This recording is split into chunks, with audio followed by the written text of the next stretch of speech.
আর্থিক খাতের দুর্নীতি, অনিয়ম, লুটপাট দেশে আবারও ইস্ট ইন্ডিয়া কোম্পানির মতো লুটেরা ব্যবসায়ী গোষ্ঠী তৈরি করেছে। তবে ঢালাওভাবে ব্যাংক অ্যাকাউন্ট জব্দ করলেই কাজ হবে না, বরং লুটেরাদের শাস্তির আওতায় আনতে হবে।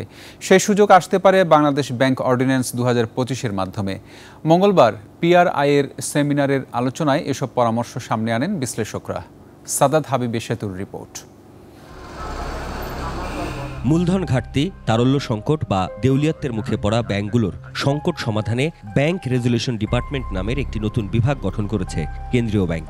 নতুন এই বিভাগের অধীনে ঝুঁকিপূর্ণ ব্যাংকের একীভূতকরণ, অধিগ্রহণ, ব্রিজ ব্যাংক প্রতিষ্ঠা সহ বিভিন্ন পুনর্গঠনমূলক কার্যক্রম পরিচালনা করা হবে, যার আইনি কাঠামো হবে বাংলাদেশ ব্যাংক অর্ডিন্যান্স 2025। অক্টোবরে যা মন্ত্রিপরিষদে পাঠানো হবে অনুমোদনের জন্য।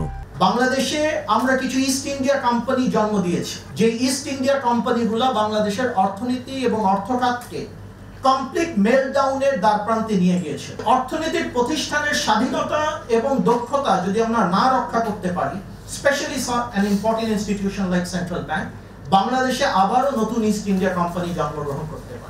দেশের অর্থনীতির মাসিক পর্যালোচনা নিয়ে গবেষণা সংস্থা পলিসি রিসার্চ ইনস্টিটিউট পিআরআই এর দাবি, 2024-এর জুলাই আগস্টের আর্থিক ধাক্কা অনেকটা সামলে নিলেও এখনো বিপদ কাটেনি। এটা হচ্ছে ক্যাপাসিটি গ্যাপ, আর একটা হচ্ছে এই নেক্সাস গুলো উইদিন দি বাংলাদেশ ব্যাংক কাজ করছে কিনা, যারা পুরনো জিনিসগুলো, ছাদাগুলো আবার দিয়ে দেওয়ার ক্ষেত্রে কাজ করে। মবটা তো পল্লী নিয়ন্ত্রণে আসতে পারে না, যেখানে একটা দেশের আইন উপদেষ্টা নিজে স্বীকার করে যে আমরা মবটাকে নিয়ন্ত্রণে আনতে পারি, এটা তো মিডিয়ার সামনে বলা হয়েছে, তো সেখানে তো আমাদের কনফিডেন্স একটু কমে যায়। স্বাধীনতার পর দেশে কোনো সরকারি কোনো সিন্ডিকেট ভাঙতে পারেনি এমন অভিযোগ তুলে সাবেক গভর্নর ডক্টর ফরাসউদ্দিনের দাবি, মানুষ ব্যাংকিং খাত নিয়ে ভীত।